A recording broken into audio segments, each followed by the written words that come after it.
বুয়েটের কনসার্ট থেকে বাদ, যা বললেন ন্যান্সি। কথা ছিল আজ বুয়েট ক্লাব আয়োজিত এক অনুষ্ঠানে গাইবেন জনপ্রিয় কণ্ঠশিল্পী নাজমুন মুনিরা ন্যান্সি।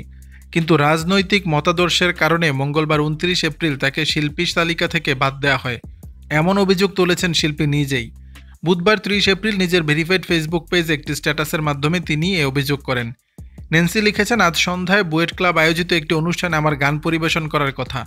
গতরাতে জানতে পারি শিল্পী তালিকা থেকে আমাকে বাদ দেওয়া হয়েছে। কারণ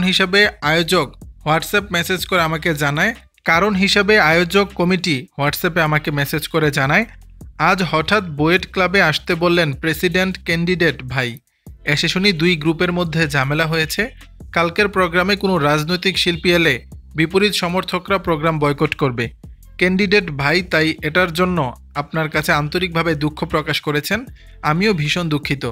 তিনি আরও লিখেছেন, বুয়েট ক্লাবের সদস্যরা কি হঠাৎ করে আমার রাজনৈতিক মতাদর্শ জানতে পারলেন? রাজনৈতিক পরিচয় থাকলে কি এভাবে একজন শিল্পীকে অসম্মান করা যায়? আমি কি যেচে অনুষ্ঠানটি করতে চেয়েছিলাম, নাকি আপনারা অতি আগ্রহী ছিলেন?